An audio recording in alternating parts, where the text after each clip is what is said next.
How's everyone this evening? Great. Is anybody Danish here?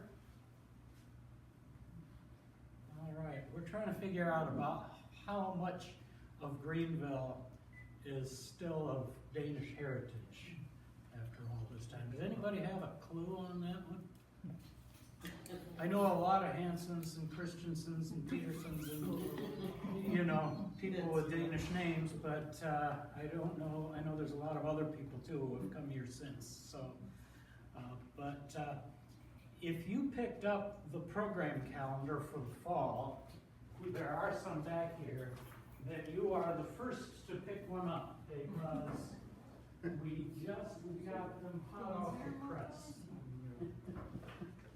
So let's see what's coming up here that you can all come and attend because it will be really, really good.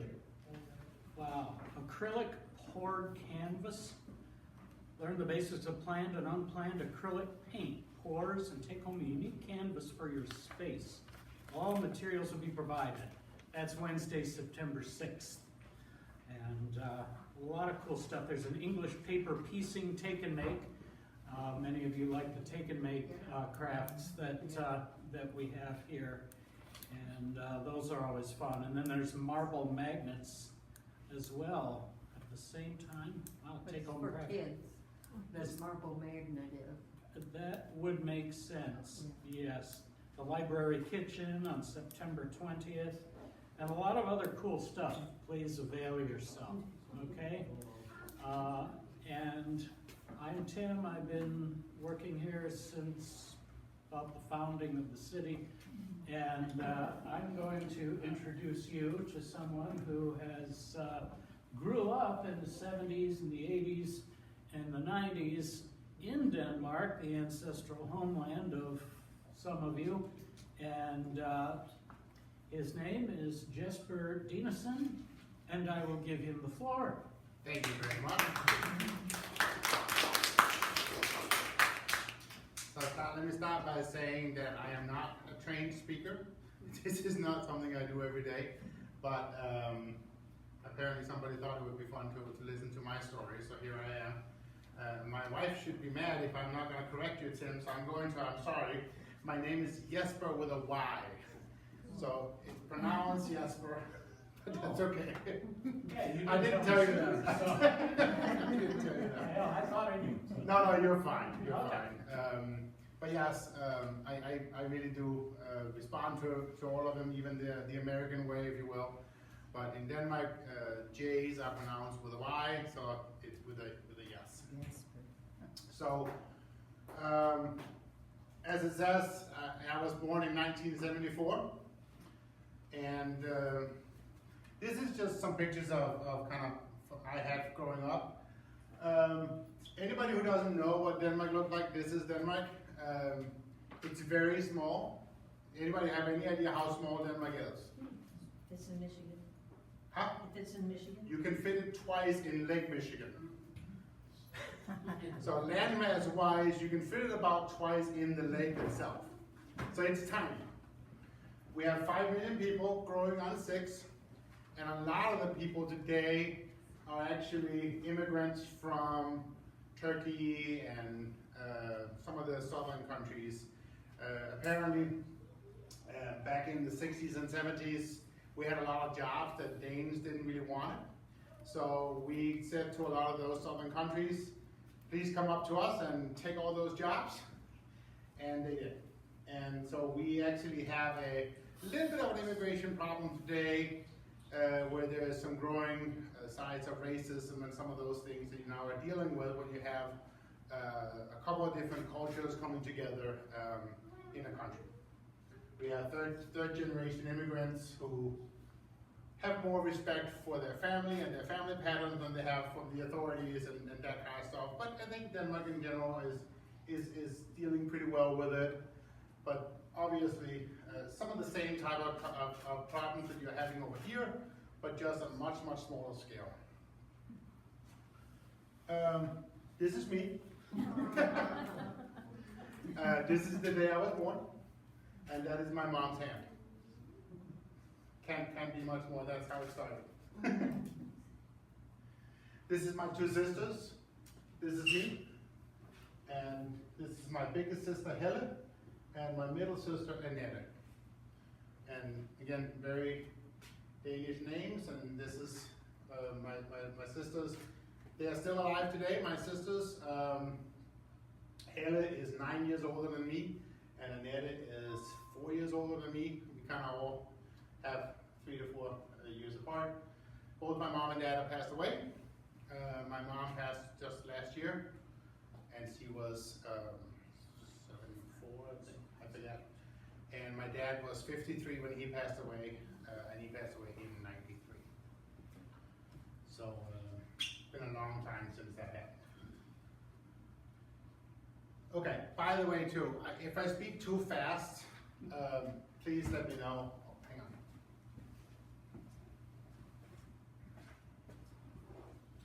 I had a lineup I want to go back.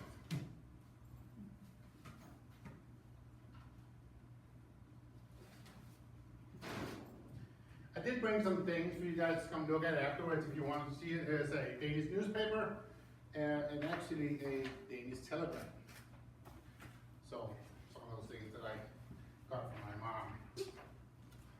Okay, so this is my parents. This is the day my parents was married, of course. And this is much later on in their marriage.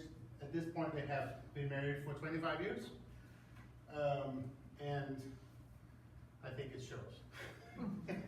But that's okay. So my dad was a grocery store owner first. He didn't have a college degree per se. He what's it called? He took his training from another grocery store owner. What's that called? You have Apprenticeship. an apprenticeship. Thank you. And opened his own store, and that store unfortunately failed in 1976, and they sold it.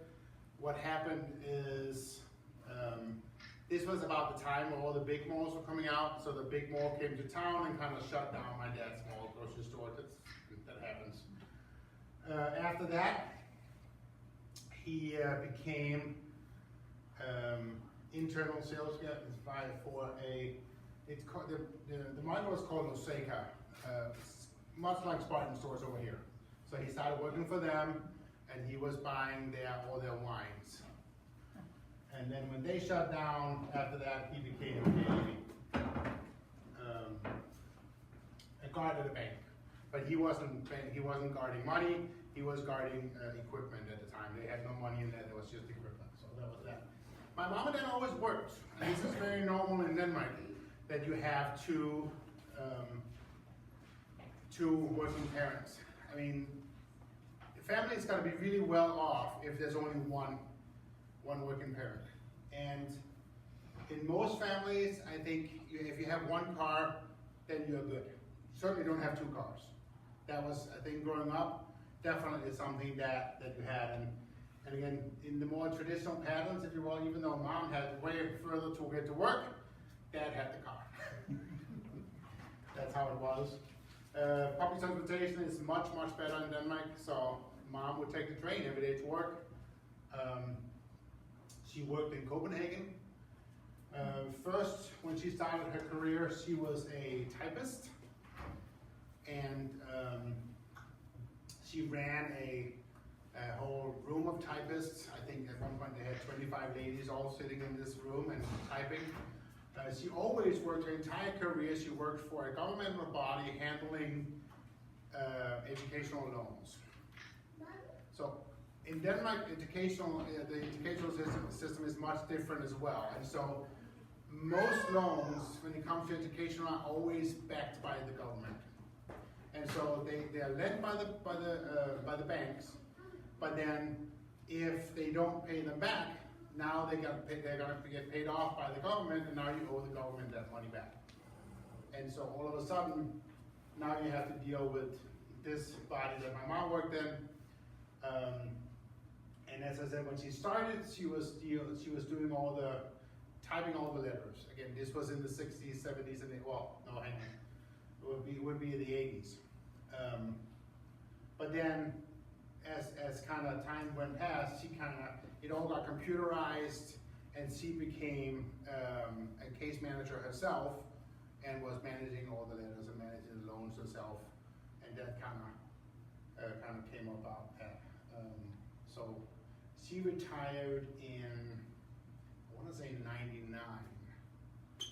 No, that's not true. 2003. And she retired from the same job. She worked the same job for 30 years, but as I said, all the way up through there. Another difference in Denmark, so in Denmark you have no separation of church and state. It's all, not one, if you will, but it's the same. So the church and state is definitely together. So you pay a church tax. You don't, you can donate money at churches, it's possible, but you don't, tithing is not encouraged because you pay your church tax. But tithing in Denmark is 1%, it's not 10%. And you pay, if you want to, you can pay your church tax. You don't have to. However, if you choose not to pay your church tax and not be part of the Danish folk church, you can't get married in the church, you can't get baptized, and you can't get buried in a Danish church cemetery. So that's just how it is. If you're a member of the church, you can do all those things. Otherwise, you can't. A Danish birth certificate is called a certificate of birth and baptism. So you can kind of see right there that it's all connected. So you can, if you're not part of the Danish church and if you don't want to be that, you get what's called a naming certificate. So you're named. But it's not as official as if you're a member of the church and now you can get a certificate of birth and baptism. It's all kind of the same thing. And again, if you have any questions, please do interrupt me and I can try to answer them to the best I can. Okay. This is my dad's store. It was just your average corner store. The building is actually still there today. He sold it in 1976. Today, that same building is now has a flower shop in it. As you can see, the building style in Denmark is predominantly brick. Very few stick-built houses as you know them over here. They will be brick houses, and a lot of them has clay tile. So these things, they will stand forever. I mean, if you let them, of course. And again, these buildings, yeah, as I said, today it's a flower shop, but it's essentially the same store. This is my mom's grandparents. So in Denmark is another thing that we differentiate behind. We have words for mom's parents and we have words for dad's parents. And it's kind of a little bit, I don't know why, but that's what they do. So mom's parents is mom's mom and mom's dad. Mom or morfar. And dad's parents is dad's mom and dad's dad. So farmor or farfar. The word for dad is far, and farfar is dad's dad. The word for mom is mor, and farmor is dad's mom. And on the other side as well, we have it again with mormor or morfar. So this is my mom or morfar. It gets really tricky when you have sisters, right? So, because my kids, well, what do they call mom? And how come my sister called mom something else? Do you see it? Because I'm a man, my sisters are women, and so my mom, who my kids called farmor, my sister's kids called her momor. But kind of figure it out. We kind of figure it out. Farfar was a bricklayer. He built his own house. They bought the land growing up. They had a small shed in the backyard, and they lived there, and he worked his day job, and then when he came home from his day job, he worked another 6 to 8 hours building the house. That's what you did. And he did everything himself. And that house is still there today as well. They sold it, but it's still there. So, okay, a little bit about the city I grew up in. You saw Denmark, right? This is Herlev. I did a little bit around. You can kind of see where that is compared to Copenhagen. Copenhagen here is like here, and then you have all the suburbs around Copenhagen. Herlev is traditionally called a suburb of Copenhagen, just so you guys can see how far it actually goes out. And so, in Copenhagen and in Denmark, the metro areas are extremely dense. And so you'll see, here's a city, goes into another city, goes into another city, goes into another city. It's hard to see when one city ends and another city begins because of how dense it is. So it's not like today, I drove 40 minutes to get from Grand Rapids to Greenville. It's way different, right? And to compare, when I grew up in Herlev, we had about 15,000 people in Denmark, in Herlev. Today, this same area has roughly 28,000 people, right? And to compare that, Greenville has 9. Right, today I kind of looked that up. 9,200 was the 2021 number in Greenville. So just kind of see, that's kind of where I grew up. And it's still a small area. We had one mall. We had a bunch of stores, of course. Another difference is schooling. This is the building I grew up in. I lived there.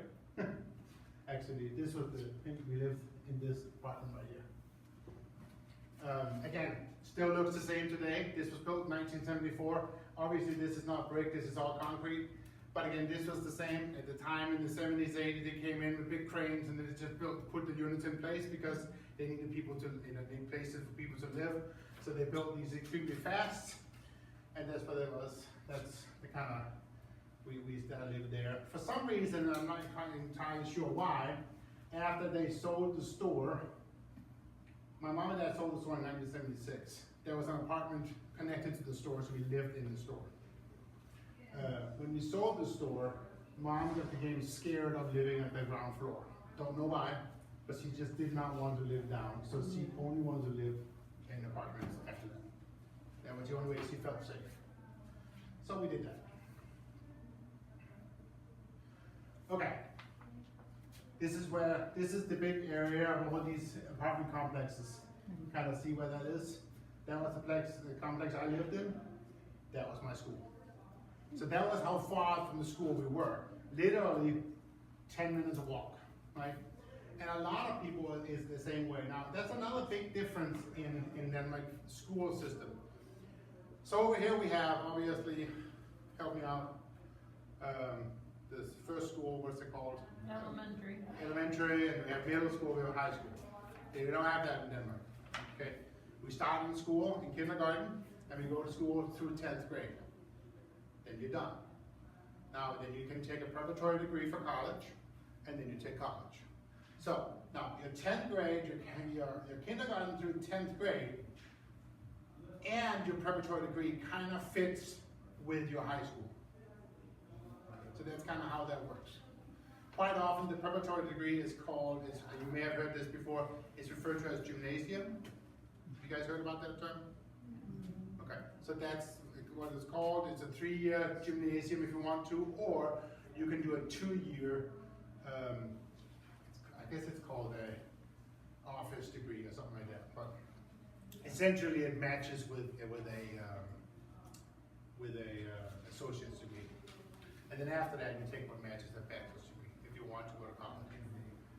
I have a bachelor's degree in computer computer science, but I also have a preparatory degree before that. So that's kind of how it fit with me. This school here had about 900 students in the 11 grades. This was called a twin school, so we actually had school here and school in here. I attended here. Don't know why they did this, but they did. But I attended kindergarten through 10th grade there. And there's only 2 classes in each level.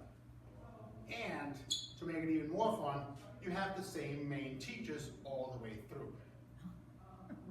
Okay, so yes, there's some teachers that teaches you some of the more specialized, but your Danish teacher, which is the same as your language arts teacher, follows you all the way through from kindergarten, no, not kindergarten, sorry, from 1st grade all the way through 10th grade. We had the same teacher.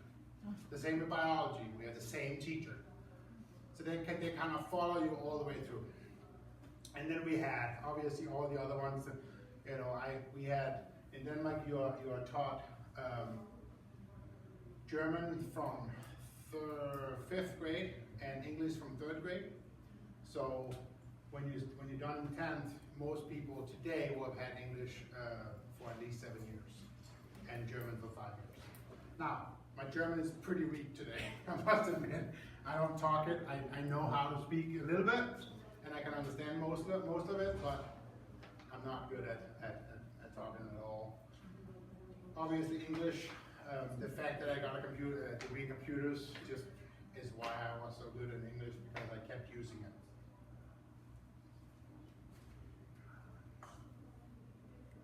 How far away was your college? So college I attended in Copenhagen, but I still lived at home. So again, I would live at home with my mom, and I would just take the train every day, because no big deal. 35 minutes by train, you're at your school, and then you're done, you know, home afterwards. So the traditional college experience is not there in Denmark. You don't have the college, you go away. There's a few that you can, and you certainly can get student apartments, if you will, in Copenhagen. It is possible, but for most students, you just don't have it. College is also paid for in Denmark. So as part of your taxes, college is paid. You have to pay for your own books, but college is paid for. I didn't have to pay anything for my bachelor's degree at all. And listen to this, I get paid to go to school. I get a minimum wage to go to school. So they give me a check every month I go to school. Can't really live off it, but you know, they call it livable. Is the train government funded, or do you have to pay for the train? So it's kind of subsidized. I mean, there's no way that what you pay for it would pay for it. So a lot of it is paid for you through your taxes, but yes, you have a train card. And I think it's about 1,000 kroner, so it comes out to about $250 or $150. And then you get to travel as much as you want back and forth from the metro area of Copenhagen, which is where the S trains goes. So the S Is that a lot of money? It's fine. Yes. Did you have to take a test to qualify to go to college? Yes. Yes. So you still take your test. You still take your and have your degrees and your what's it called? Your grades. And yet you still have to grade high enough to get accepted to college. Yep. And if you don't, well then obviously you're gonna have to try something else. A lot of kids, they apply for multiple colleges, multiple lines. It's really more the line you want to do, and then that dictates the school you go to. It's not like I want to go to this school. I wanted to go to a business. I wanted to have a degree in computers, and I was specialized. So that dictated that I had to go to Copenhagen Business School. That was what it was. So, and then you choose the one that's closest to you, because they do have them on the other side of the country as well. You saw the part of Denmark that's connected to Germany, that's called Jutland. So they do have all the degrees over there as well. This was me on the first day of school in 1st grade. This was here. This is the opening to the schoolyard. So that's kind of what that is. This is my kindergarten, first school picture, if you will. And the fun part of this is I actually have the 10th grade as well, and you can see a lot of the kids are the same. And I'll show you that in a second. But basically, as I said, a lot of the kids, they follow you all the way through. It's not, again, not like over here where, you know, when you get from middle school when you move to the schools, you get new friends or new schools. No, you kind of have them. So here's my 10th grade. And a lot of these kids are the same. In Denmark, you don't actually have to do 10th grade, you only have to do 9th. So a lot of the kids choose to leave after 9th and start their next level at that point. So that's why there's not nearly as many students here as there is in the other one. I think we're about 6 or 7 students chose to go out of 9th grade and move on. But her name is Kirsten. She was my language art teacher all the way through. And Bet, who was my biology teacher, he wasn't there that day, but yeah. Okay, so this picture is the only picture I could find. This is what we did in the weekends. We had a caravan. So every other weekend and vacations, that was what we did. We didn't, you know, once in a great while we traveled, but only every 45 years because traveling is expensive, of course. So our vacations was, we had a caravan an hour away from where we lived in Copenhagen, and every other weekend, my dad worked every other weekend, so every other the weekends he wasn't working. Friday afternoon, we packed the car, we went to the caravan. Sunday night, we came home, and that's what it was. As I mentioned before, 2 working parents, 1 car, great public transportation. That was what it was. Schools, we talked a little bit about that. Remember the Herlev, the area we had? There's about 4 schools that I could remember of that same type of schools in Herlev. So again, if you look at it differently, instead of having multiple schools of, you know, middle school and high school, you just have 4 to 5 schools which are all the way through. So again, it kind of matches up, but it's just different. Does that make sense? Okay. Did you ever go to the beach? Yes, often. Here, this is actually, this was at the water. So Denmark obviously is surrounded by water. About 2 minutes from the camper was this. I mean, we could walk right down there, down the edge. This was a big thing, and then this is just the ocean, right? I mean, this is a pretty traditional Danish beach. It's rubble, fine sand, hard to find.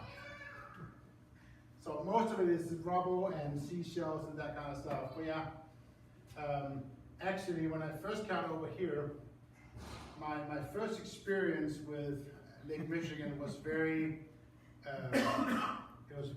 very paradoxical almost to me, because when I see a body of water that's giant like that, it smells salty.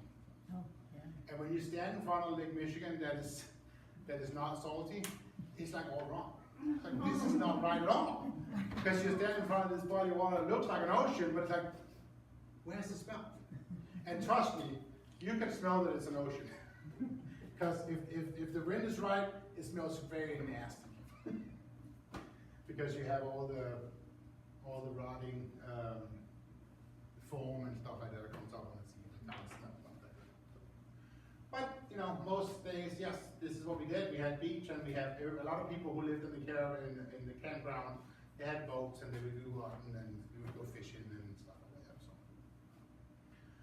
And again, most places where you live in Denmark, I mean, within an hour and a half, you can get to the beach. Because no matter where you are, all around it, you're surrounded by beaches. All of Denmark is sand bottom. So there's no mountains in Denmark except for one place. And that's on a small island off the Swedish coast called Bornholm. Have anybody heard of Bornholm? Okay, so if you take the opportunity, if you get the opportunity to get to Denmark, think about going to Bornholm because it's pretty cool. Bornholm is, as I said, the only thing that's rock bottom. So there's mountains on Bornholm because that is what it is. But the cool thing about it is it's a tiny island. You can literally bike around the island in one day. I mean, you can bike all around. But a lot of people choose to do it over several days and stuff like that because there's a lot of very cool history. Two things history-wise that is cool about it is you'll see a lot of smokeries. So they're very famous for smoked herring. And they smoke them in hundreds and hundreds of them at the cities by the water. And you have them just like you have a hot dog over here. You get a smoked herring, you get a fork and a napkin, and you just eat it like that, and it's super delicious. If you like it, of course. But that's pretty traditional. The other traditional thing about it is most of the churches on Bornholm are round. And they're round because it's easier to protect the people in a round church when they get attacked by Sweden. Because it's pretty close to the Swedish, to the Sweden, and so sometimes during the winter the water between them would freeze over, and the Swedish would send over their troops and they would attack the island. And so a lot of the people who lived in the cities, they would take shelter in the church, and it's easier to protect people in a round church. So that's kind of why you have that. And so you'll find a lot of round churches on Bornholm, which is kind of cool. But that's definitely worth a visit. So that island, is it a little bit like Mackinac Island? Kinda, yes, except you can have cars. Cars is very, yes. And they have real sand. They have sand beaches on Bornholm. So they pride themselves by having some of the finest sand in Denmark, I guess. But that's kind of cool. Okay. What else? Growing up, I got my first job when I was 14. And I've worked ever since. Another big difference, I think, in Denmark from over here, and I say this because some of these differences is the difference of the time. Because over here, growing up in the 60s, 70s, and 80s was also a different time than growing up today. So some of these differences are different because of the time, but then of course there's a difference because of the cultural difference in Denmark. I think generally in Denmark there's a lot less crime, and people feel a lot safer. I don't know if you guys remember this or not, but a while back, it was probably in the late 90s, there was a case, there's a Danish woman, she was in Manhattan, and she had her child with her. And she left that child outside the cafe in a stroller, okay? And she went inside, she had a cup of coffee, but literally she was sitting here, there was a glass, and the baby was here, okay? A New York police officer came by, took the baby, because that's unheard of, you don't do that, right? And called CBS. It was a huge thing, it was all over the news. And it was quite the battle for the Danish lawyers to actually have this Danish woman be able to get her child with her home. Because now CPS got involved. But in Denmark, this was completely normal. I mean, even today, you will find women doing this, or families doing this. Because why not? Copenhagen, why shouldn't I be able to leave my child outside? If I'm sitting just on the other side, I'm sitting right there. Of course I can do that. So it was very unheard of that this was a big deal in Denmark. And as you saw the story in Denmark, the general tale in Denmark was, why is America making such a big deal about it? Mm-hmm. Why is it such a big deal? But I think it was such a big deal because in Denmark you don't understand what it can be over here. And you guys are living with this thing. I say you guys, we are living with it. I've been here for 23 years. We're living with this. I remember my family used to say when I first immigrated, and I'll tell the story too, but when I first immigrated, my family would come to and say to me, they say, well, we'll come visit you. We'll do one day, we'll go to the Grand Canyon. We'll do one day, we'll go to, we'll go to Mackinac. We'll do another day, we'll go to Disney World. And no, you won't. Because growing up in Denmark, well, you can drive from the most northern point to the most southern point in 4 hours, and you're done. Can you see the dilemma? It's like, well, why can't we just go? Because it's 18 hours to drive to Grand Canyon, right? Or whatever it is.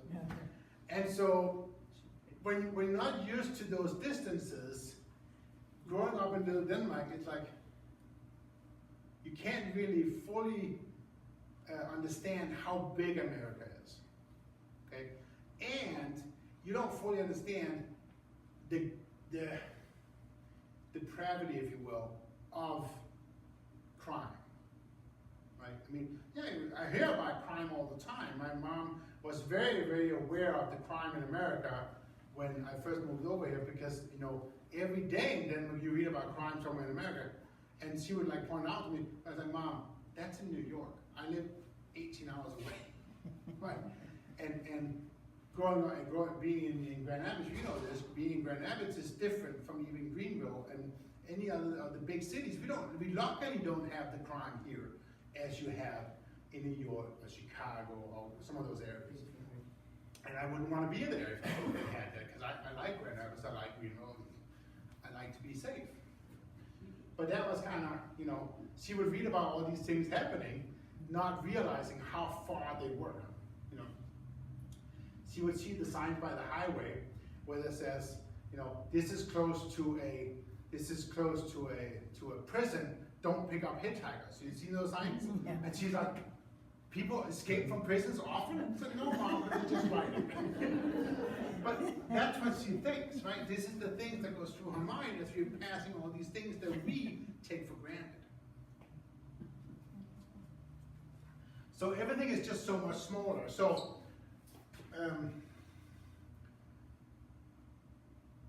the point I'm trying to make is, I think I was much more independent earlier on than I think you find a lot of Americans is today, because we can. Mom and Dad worked all day long, right?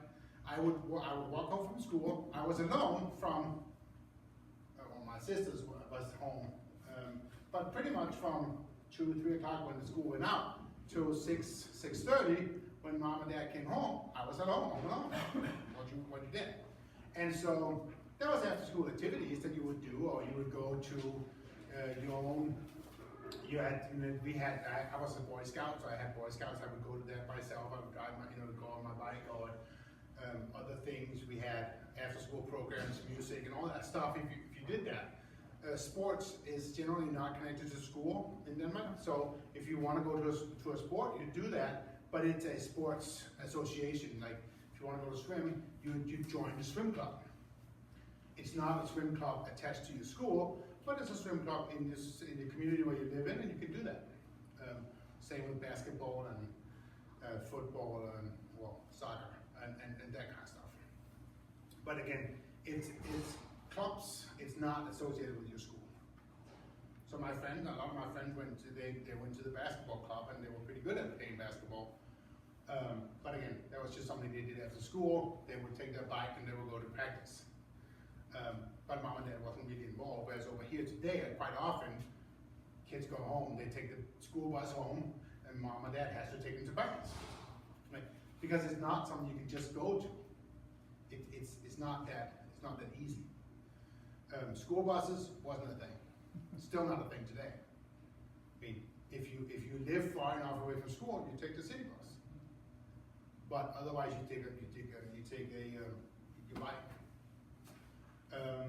In Denmark, you can't drive a car until you're 18. You can't even start taking the license until you're 18. And it's about $2,000 to get a license in Denmark. You have to take about 30 hours by a licensed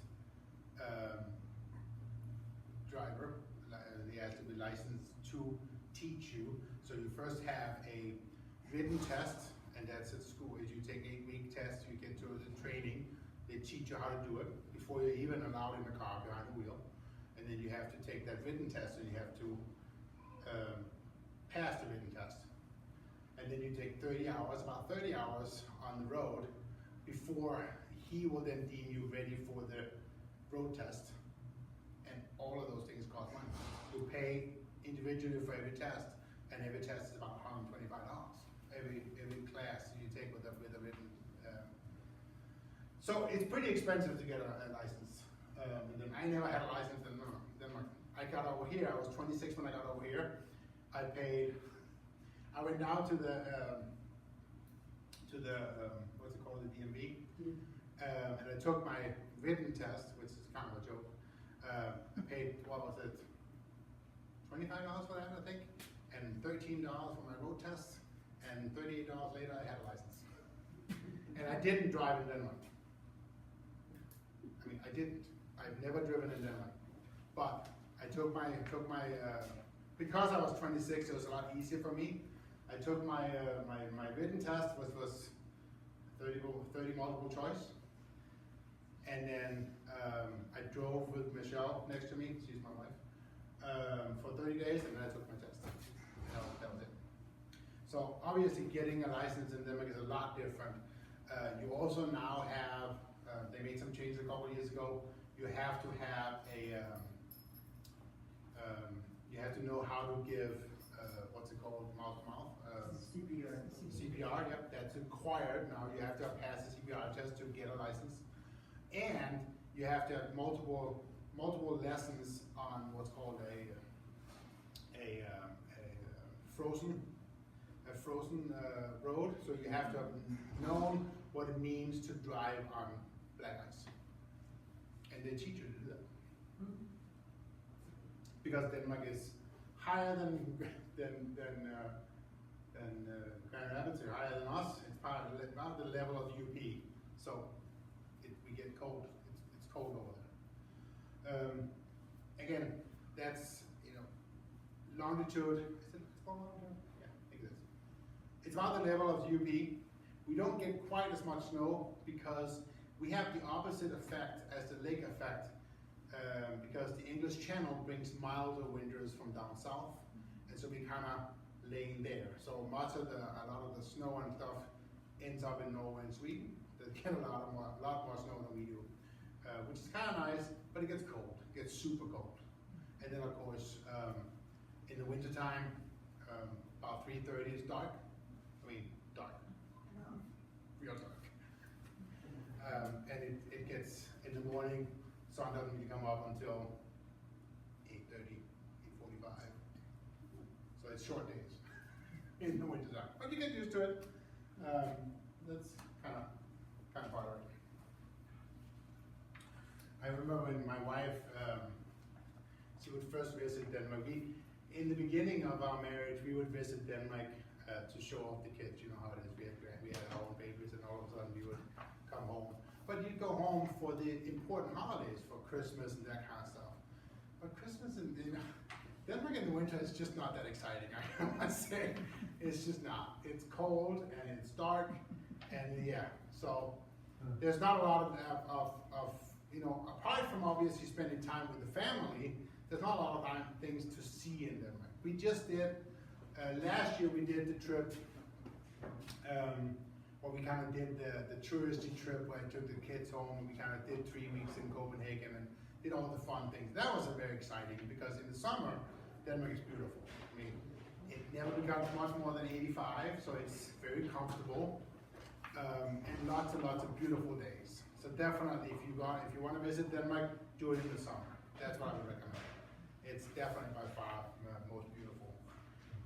So growing up, you never traveled to other European countries, like Spain or Italy? We did, yes. As I said, about every 3 to 4 years, we would do the travel, and we would do primarily Spain. Mallorca is a pretty big tourist destination for Scandinavia, which is an island off the Spanish coast. So Tenerife, Mallorca, those are kind of those islands. Gran Canaria, which is the Canarian Islands, is what it's called. Those are big tourist destinations. Obviously, Greece, Spain, Italy, Germany, you know, all things that are big places to visit. But it's easier when you can just kind of get in your car and drive. You didn't take your passport with you, but then, you know, drive. A big thing to do for young people in Denmark is to do what's called the Interrail. So no matter where you land in Europe, you can buy what's called an Interrail card that'll allow you to drive all the trains in all of Europe for a month. So you pay for that whole thing. And you just travel around all the different countries in Europe, and no matter where you want to go. And most places will have, they have what they're called wandering homes, I guess is the direct translation. I don't know what the real is, but it's basically just a bed. Hostels? Hostel, maybe, yep. Yep. But in Denmark they're called wanderhjem, which is just a wandering home. But yeah, hostel, whatever. So it's a bed for the night, and you know, they travel around. You have a backpack on, and that's what you do. And lots of young people, any kind of, you know, young or old, do a lot of that traveling just around and sees all of Europe that way. And I never did it, but I've heard that it's very, very cool to do.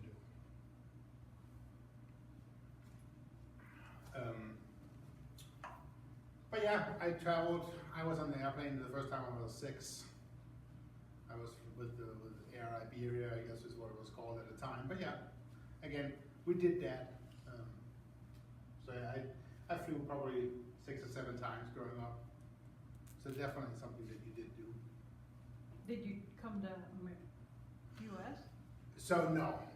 So U.S. was kind of always it was like, growing up, that was the place like, oh, that's the dream for everybody, right? Oh, we want to go to the U.S. It'd be so cool and it's awesome to go to. So going back to that, I guess I skipped over that real quick. Let's see, where should I start? I met my wife online in 1999. We started talking together in chat room software, just like MSN, like instant messenger. I actually started talking with her friend, one of her friends called Joanne, and Michelle was working nights at the time at the card company in Michigan, I forget the name, anyways. So she was working at the night dispatch and going to school at day. And so her and I, we started talking together, and we were kind of dating online, doing the thing. In 2000, I came here the first time, and we met in Chicago. And in 2001, I came here, immigrated, and married in May 19th, 2001. So, luckily, we didn't wait until the year after, because everything would have been a lot harder after 9/11. This was the year of 9/11. But I hate to say this, I kind of also fit the mold of the people who is easily immigratable. I hate to say it, I fit the mold. It literally, we did all the reading. Michelle read through probably 10,000 pages of content on immigration. Immigration is not easy. Everybody said, you gotta get a lawyer. We didn't have $10,000 to hire an immigration lawyer at the time, we were young. So she did everything. I did the special, I had to do like a special test in Denmark, a special, had a special x-ray to prove that I had never had tuberculosis, because if you can be a carrier, and then you won't be let in. So I had to have all those things. And everybody said, plan on 2 to 3 hours to immigrate once you get to the airport. So we did the plan. Literally, it took me 7 minutes. I mean, that's what it did. I walked right off the plane. I took my suitcase. That was the first suitcase on the carrier, and I walked through it. And he stamped my passport and said, "Welcome to America." That's it. That was it. I mean, it took 0 time. So that, I think that was an example of, again, I hate to say it, but I fit the mold. You know. So anyways, going back to, I worked, this is the store I worked at, a type of store I worked at from when I was 14. Netto is much like Aldi. We know Aldi obviously over here. Aldi and Netto is competing chains in Europe. Netto is the bigger one of the two. Netto actually decided whether they wanted to enter into the American market and said no, they didn't want to. I think today they wish they had, because I think Aldi is doing pretty well. But at the time, between the success of Walmart and the Myers and those kind of stuff, they deemed it too hard of a market to get into. And the superstores, they didn't think that the smaller stores was gonna have as a way to market like the superstores at the time. And I think it took a while, but as we all know today, Aldi is doing great. A lot of the other smaller stores are doing, I think a lot of people like the ease of a small store. I like Aldi because I call it a man store. If I want ketchup, there's only one. If I want cereal, oh, there's only one. Now going into Maya over here, it's like, how can you have an aisle of cereals that's like so long, right? It's like, I just want ketchup. No, I just want one. All these choices drove me insane when you get over here the first time. And you know, there's not just one type of cornflakes, right? There's like 6 kinds of cornflakes. Why? I just want so that's why, to me, Aldi is so nice. I like it, because it takes away the thinking. But anyways, I worked here from when I was 14. I started out as a stock board. And then all the way out through when I was done with college, and I was an assistant manager at the time. I worked my way all the way through that. And I actually, even though I had a degree in computers, I was, as I said, working full-time at the store at the time because I was an assistant manager, and I was waiting to become a manager and get my own store until my district manager says, we had a meeting and he said, I'm never gonna give you my store. I'm never gonna give you a store. Like, okay, so I quit. If I'm not gonna get a store, why would I stay there, right? So that's what that, and then that's actually was a blessing in disguise, because now I went out and I pursued my degree in computers, and I got a job in that, and did that, and then I met Michelle, and everything kind of became American. But that was a quick roundabout way of kind of saying my growing up, if you will. Obviously, lots of things I haven't talked about at all, but yeah. Any questions? Yes. A couple. The school, I noticed that when you were in kindergarten, there was a ton of girls, and when you were in 10th grade, there was one in your class. So what? A lot of them decided to leave after 9. They're smart. Is that what they do? They generally leave at 9. Well, what it's do the they same. do? It's the same as over here, right? Women, and I hate to say it, but women are a lot smarter, faster. They become. I mean, no, that's a fad. no, I know. But it's just they're more focused, more know about what they want to do early on, and so it's just they're much more focused, and they know what they and so there's no reason for me to do 10th grade. I'm just gonna go out and do this. So yeah. Food wise, Mhm. what were some of your favorite foods, and have you found anything comparable here, or do you miss it at all? Yes, I miss it. First, let me say that a lot of it is the same. It is. I mean, a lot of food in Denmark growing up is American inspired, if you will. We never had Mexican food for some reason, which is weird. They do now, but growing up we never really had tacos, which is such an American staple, if you will. But yes, the other white meat is pork in Denmark. So pork is eaten a lot. Pork and chicken is what you have primarily most of, and then of course, if you have a little bit more better off, then you have beef or fish. You would think that fish is more used. Now, if you happen to live closer to the cities where fish is the primary industry, yes, you can do that. But if you're in Copenhagen, you can't afford fish. Fish is being sold. So yeah, we didn't do a lot of fish growing up, and then most of the fish we did was the frozen from the store. It certainly wasn't fresh.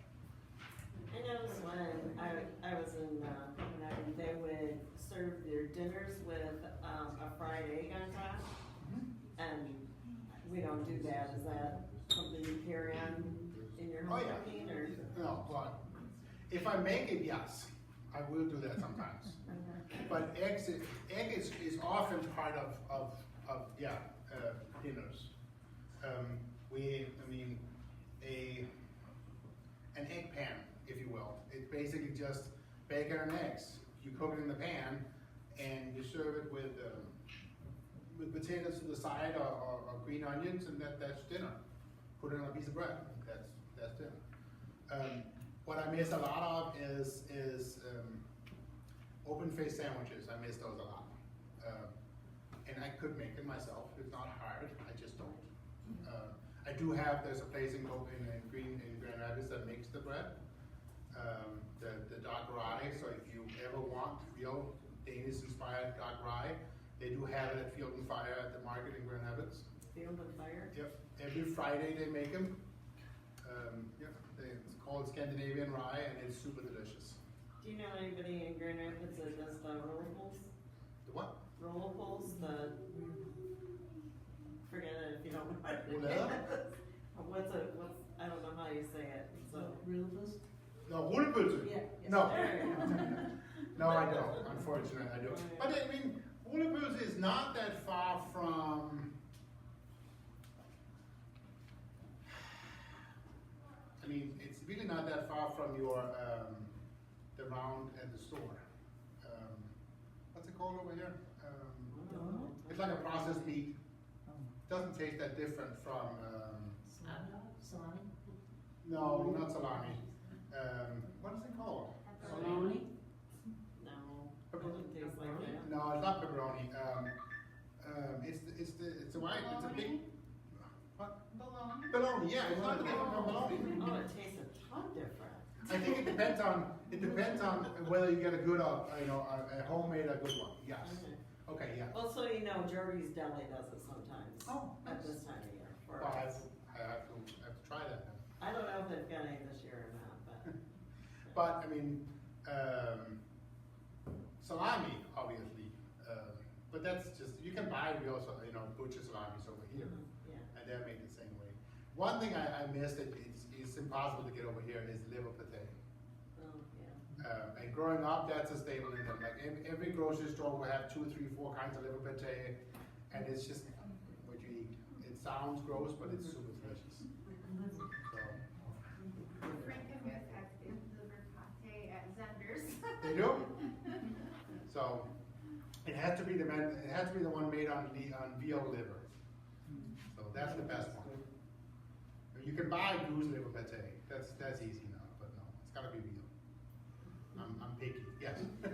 Is Copenhagen the capital? Yeah. Yeah. And when you showed the first picture, it was like a mainland, and then is that 2 islands? Are they Yeah. actually So let islands?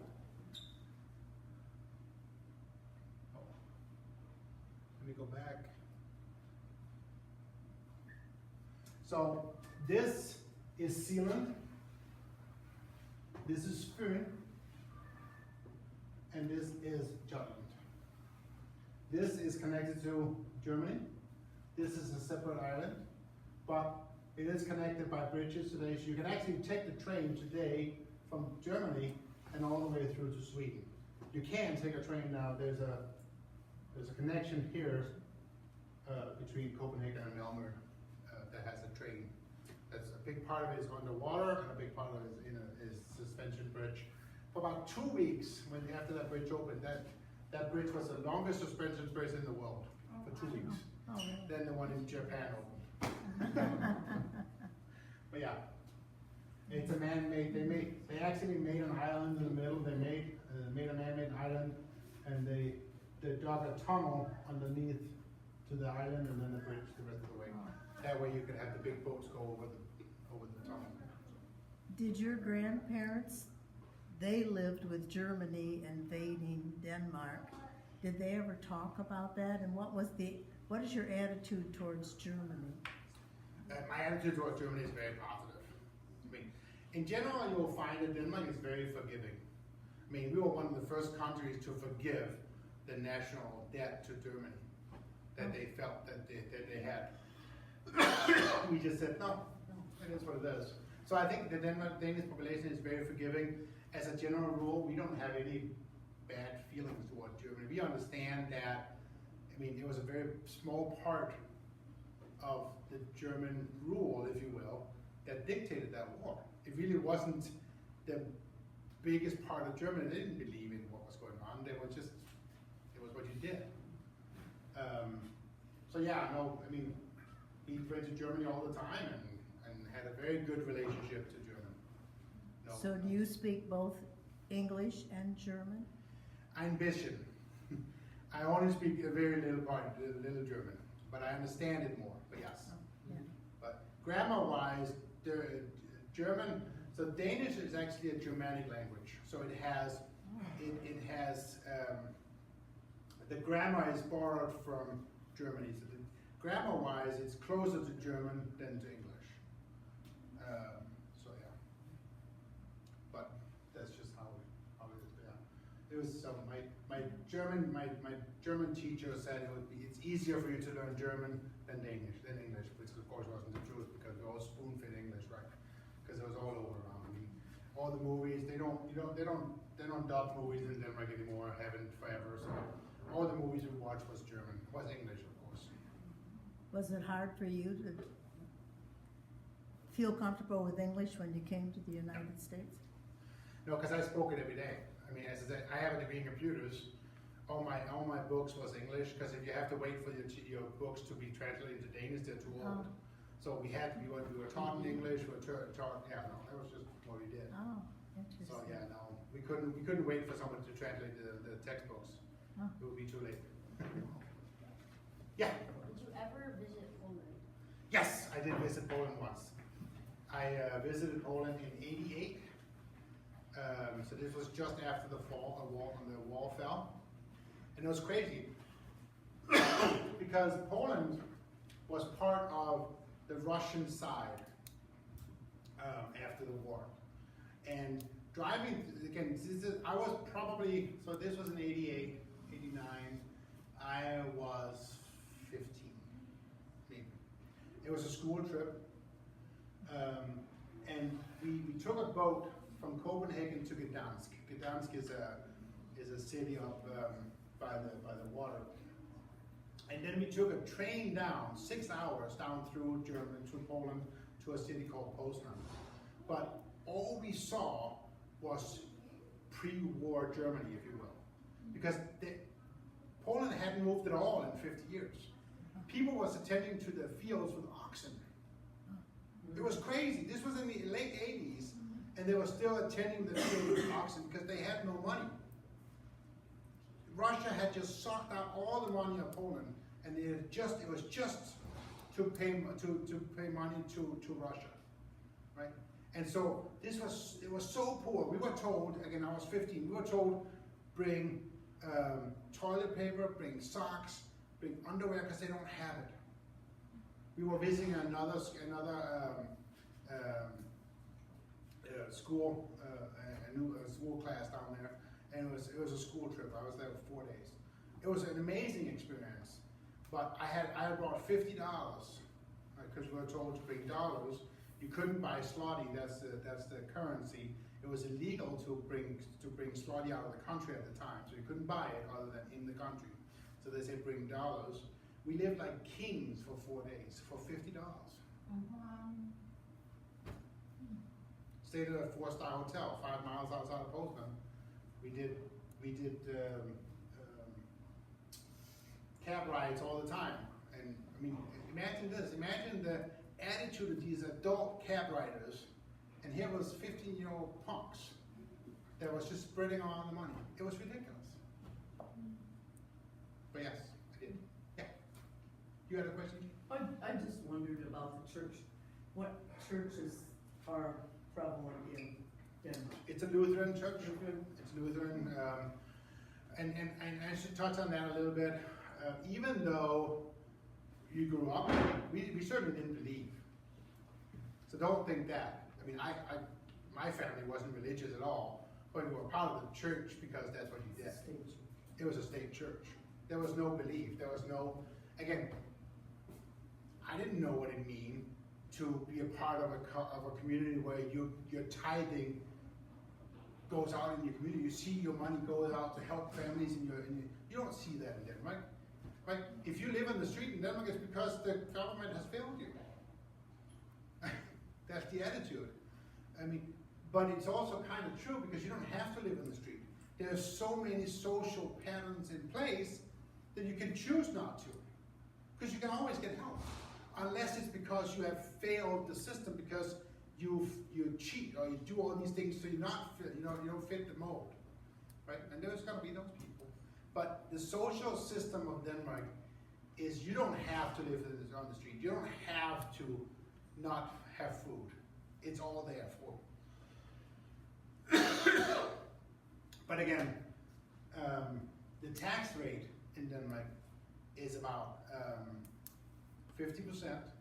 The effective tax rate is 70%. Right? There's 25% sales tax and everything, but you don't know it because you don't feel it because it's already included in the prices. But effectively, 70 cents of every dollar ends back into the government pocket. But that being said, you can't really compare that because you have to compare cost of living. It's about the same as here. Because people make more. People make an actual livable wage. My sister, who works, I mean, she has a really good job, but she makes 6 figures. And that's not completely unheard of. But cost of living, you can't just compare one thing to the other. You have to compare cost of living, right? And there's so many systems that are different in Denmark that are better than they are here. Everybody has health care, right? If something happens, you just go to the ER. You don't get a $5,000 bill. My wife had AFib 4 months ago. We're still paying that off. It cost $4,500. We happen to have an HSA. How was the response time? Did you have to Immediate. wait a long time? Nope. Here in Denmark? Denmark. So if what you have wrong is lethal, it's immediately. Okay? But if you have a pain, like I have a bad knee, you could be on the waiting list for a couple of years. At least that's how it was up until a couple of years ago. They're making changes. Okay? But growing up, it was not unheard of that people would be on a long time. And they had introduced pain clinics to learn, to teach people how to tolerate the pain. And a lot of times, unfortunately, they would get addicted to painkillers. So we created a different problem by having. So no, it's not the best healthcare system in the world by any means, but there's a lot of the safety in knowing you have healthcare, right? There's also safety in knowing that you're gonna get a job. If you want unemployment, guess what? You have to be job seeking. And because there's no such thing as the systems can't talk to each other because it's all governmental body, right? Guess what? They're gonna talk to each other. They know. A lot of the job banks is run by the government.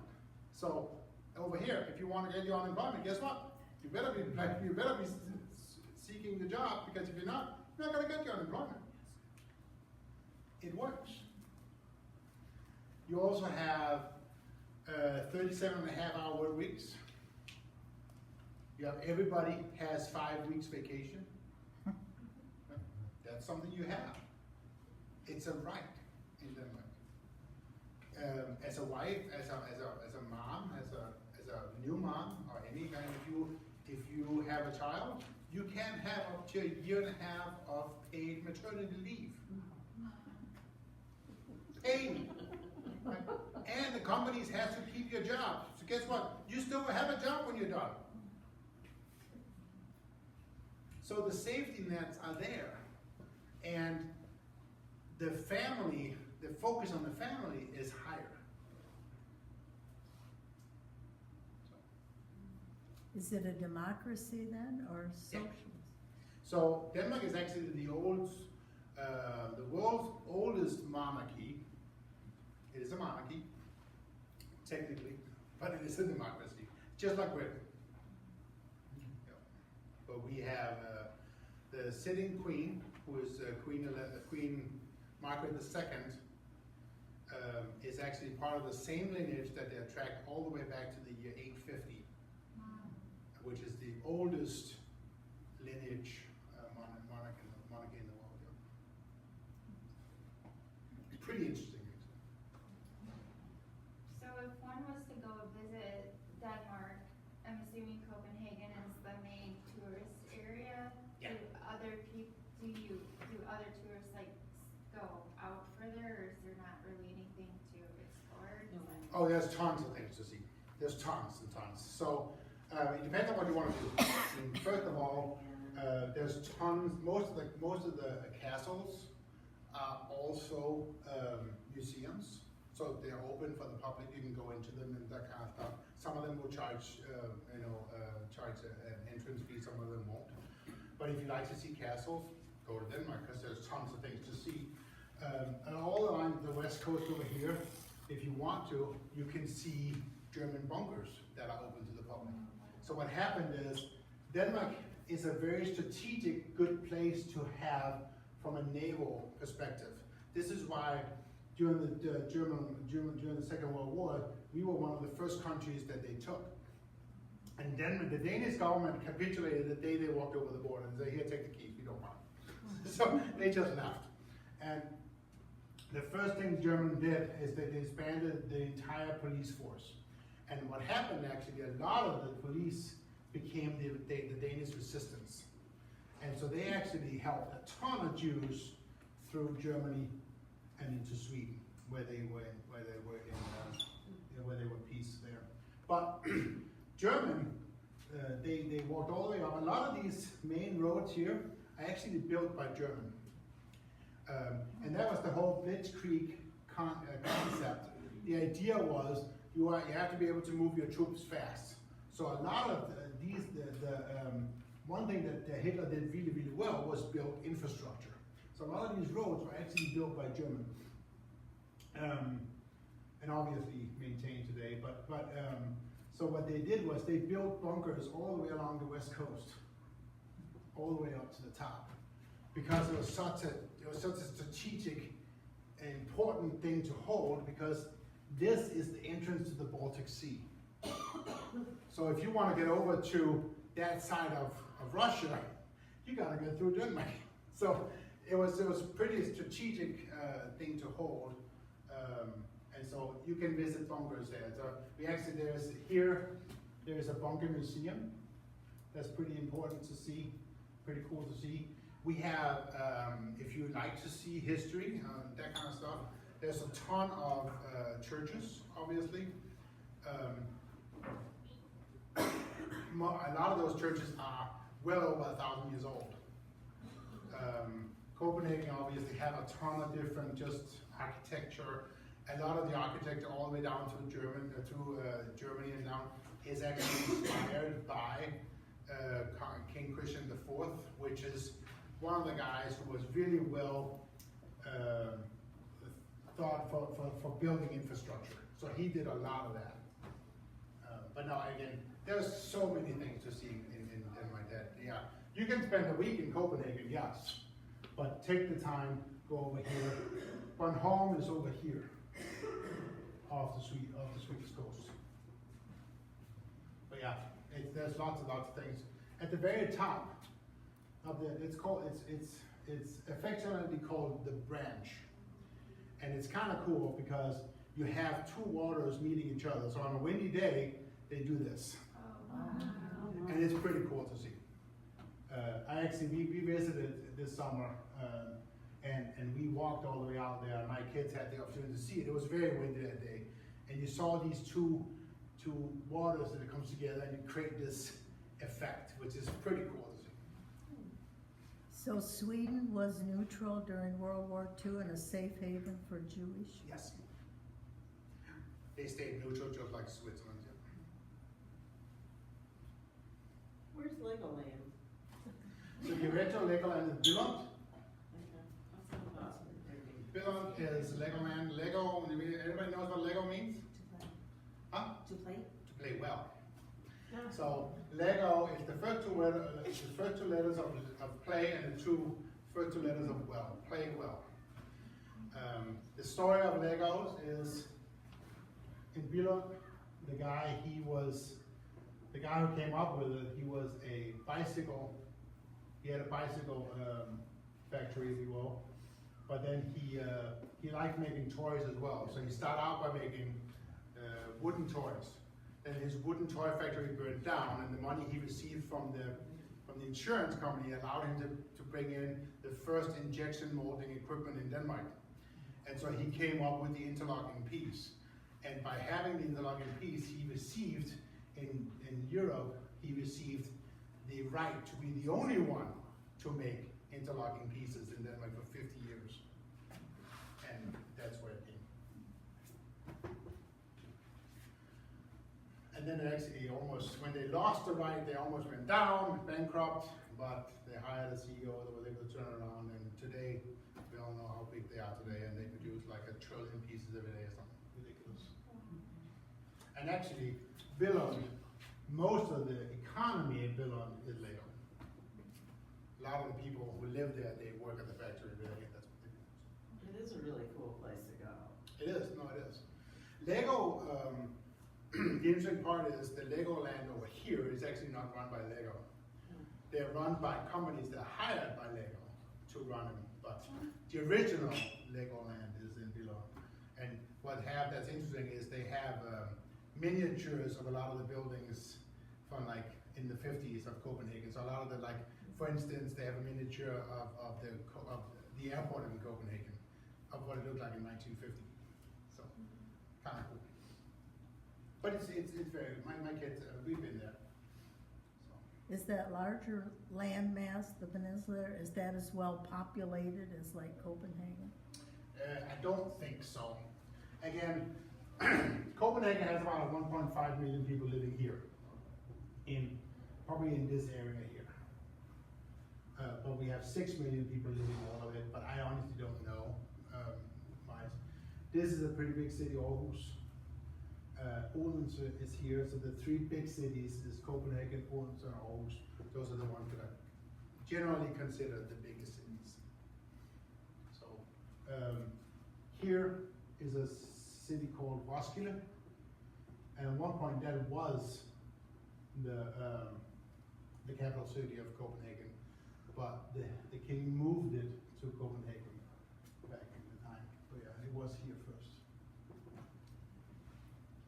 Is Odense the Hans Christian Andersen? Odense. Yeah, is that Hans Christian Andersen's hometown? That's why his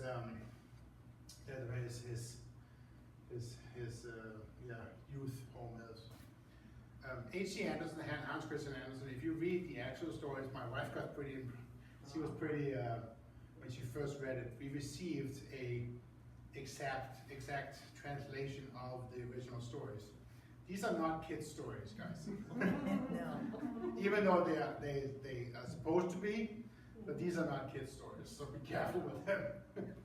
I mean, they were read to me, growing up, and that's what it was, But yeah, when you start looking at it, it's like, what am I reading? So, anyways, but yeah, I mean, it's a lot of fun. Obviously, go see the Little Mermaid. She sits in Copenhagen Harbor, but don't be surprised. She's not big. She is little. She's 5 feet tall. So don't be looking for the Statue of Liberty. A friend of mine visited and they couldn't find her. They said, "Where is she?" They walked around and then it's like, "That's it?" They were not impressed. She actually lost her head 3 times. Oh, geez. But the last time they recovered it, so she has the same head as that, but it's not the original head. It's been cut off twice. Oh. That's what happens when you're a small statue sitting off the coast. Right. So, okay, that's all I got. Thank you so much for coming. And please fill out out a survey before you leave. We wanna know, if you'd like him to